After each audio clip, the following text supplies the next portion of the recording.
Hello everyone, today we're going to be playing Matsuro Death Palette. Let's get right into it. I cannot put off my work any longer. I turn on my heel and head to her room. The rain has long since stopped and night is falling, but I can paint by candlelight if need be. I knock but get no reply. Having no other resource, I try the doorknob. It isn't locked. A glaring light pours in from the crack. I knew it! She only uses an aversion to light as an excuse to make it such that I cannot paint her. When I am gone, she...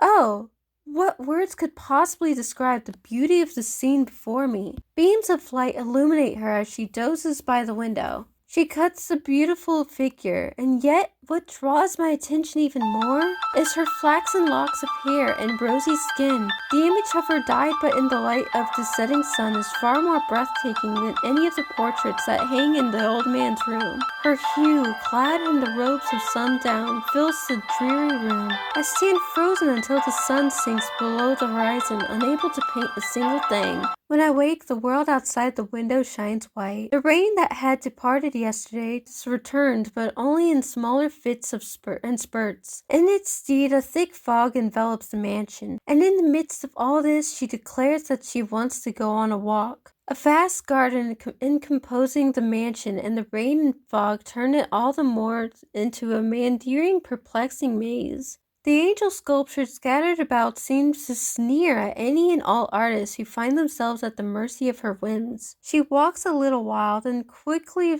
becomes weary and rests, only to jump up and begin walking again moments later. It is all that I can do not to lose sight of the green umbrella she grips in her hands. At long last, I hear the babbling of water. Is that a bench? It's a bench hanging from the ceiling? Was it always a bench? Oh, dude, it's a chair! Seen it so many times. Oh, what happened to her? The canvas is white, as if covered in mist.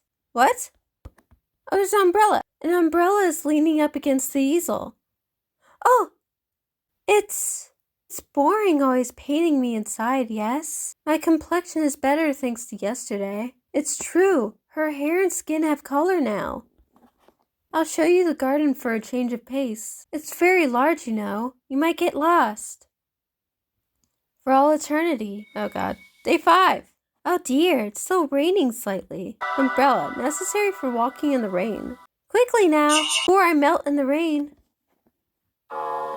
Kiss blue. This blue umbrella isn't mine, and besides, with a blue shadow cast over me like this, my complexion looks just awful. Oh dear, you're looking extremely pale too. The victim was discovered without a single drop of blood in their body. No one yet knows what has become of the missing blood. Let's try red. Oh, what a cute umbrella! But it's not the same as the one I had that day. You can go changing the color on me. Or is it raining red umbrellas over there? The red spots on the floor of the studio were discovered to be consistent with the missing artist's blood type. I guess let's try green. Oh. Very light green. Oh, that's correct. I thought you'd be more puzzled than that. But we're only getting started. Shall we go? The painting hasn't changed at all. Hee. Does an unchanging painting bore you? Well, I'm used to it. I think I'll stay here. And not because I forgot the way. Absolutely not. Or will you be kind enough to guide me? I don't know where I'm going. Day 5. I dare say that girl is doing very well. At what, you ask? Why, at following the master's instructions. Every single day she must dress the same way, style her hair the same way, and wear the same flower, which she must faithfully pick from the garden. After all, that flower was his sister's favorite. And let's not forget the lullaby she has to sing to him every night. Oh gracious, this is no time to be blathering on. Those flowers require a lot of care, you know, so you'd best memorize the path to the flower bed yourself. Starting from the back entrance, head straight to the red bench you'll see on your right. From there you should spot a green angel nearby. Head in the direction it's pointing. Yes, that's right, the direction of the bow. A little while after that, you'll come across a stream on your right with 2 different colored bridges built across it.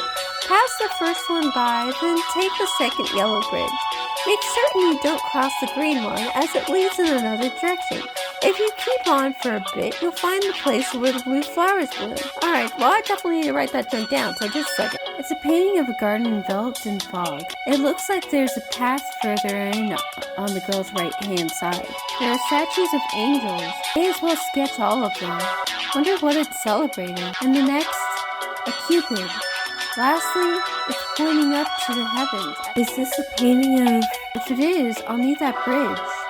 Necessary for crossing streams. Is this bench from a garden? The kind you'll find in a garden. The fog misleads people, trapping them forever. It's a cursed garden. Paint it with care. The truth is, I've forgotten the way. The first thing was straight to a red bench. And red. We'll go to the first landmark. Don't get lost. Let's go to the next after a short break. And the next one was... It was a what? Shall we be on our way? Sorry to make you wait. Here's a reward for indulging me. The next landmark is... It was a green thing. Here we go. Yes, we follow where the green angel is pointing. Well, let's go. All we need to do is cross this river. To start with, we'll need to find the first bridge. I need to start with the one closest to us. I think the color of the first bridge was... Okay, so the first one we don't want, which is the green one. It's the first bridge, the second is beyond it. You've been painting a lot. Can you do it? Look, your brush is shaking. Are you okay? And then this one was yellow.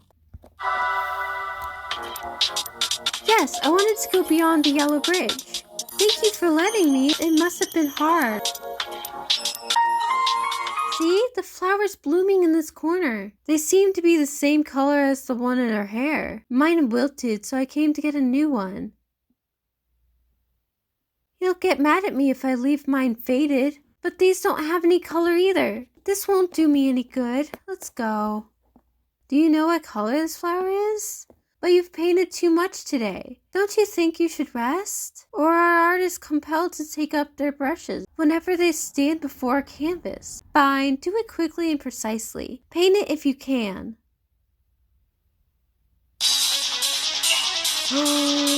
Oh no. No, I missed it. Too bad, this is the wrong color. Oh. Can you still hold your brush? Oh, I have more chances. Oh, that's not great. That's not good. I actually got it. Oh my god. Oh dear. You painted it. Oh well, I guess I'll use this flower then. I thought she was excited about it. There's a trick to putting it in your hair. Well, shall we call it a day? Would you mind putting that sheet over me? I don't want anyone to see what happens now. And no peeking. Happens if I do peek. I'm really curious now. Oh, I can't actually do it? Alright, fine. Oh, that's a chair again. I sit down on the bed. I cannot sleep. My mind is possessed by the vision of the girl dyed in the colors of the sunset. I frantically try to sketch the scene I see in my mind's eye, but every attempt ends in failure, and I find myself fleeing my room. After wandering the mansion a while, I sense a presence in the hallway before me. It's the girl entering a room. She wears a blue flower in her hair on the left side, the same one she picked in the garden. It was an old man's room that she entered. Alright, I don't sense her. What do you mean?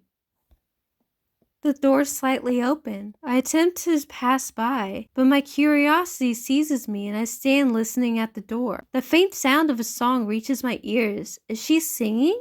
If only the doors had been locked, I may not have made that grave error. I gingerly peek through the crack in the door. A flame in the fireplace illuminates the countless girls that hang upon the wall. Under their watchful eyes, two shadows flicker in the firelight. The old man is curled up like a child in front of the fireplace. His shriveled hand gently caresses the blue flower in her hair. Girl, in turn, strokes his face as he lies in her lap. She is singing quietly to herself. Is it a lullaby? I am unable to see her face, and yet her love is plain in the gestures she makes. My mind is all at once arrested with the image of the Madonna and Child. Have I seen something I should not have? But that girl! It has been 6 days since I arrived here. The curtains gleam softly. The rain of the past few days has left us, and a clear blue sky stretches above in its deed. Despite this, the girl's room is as dismal as ever. She buries herself in her bed, refusing to make an appearance. Even so, I finally managed to finish a sketch that matches the image imprinted in my brain. As the sun begins to set, she approaches the canvas. She is curious about my progress, but her gaze quickly deteriorates into a glare, betraying another oncoming tantrum. Words slip from my mouth before I can stop myself. What did he say?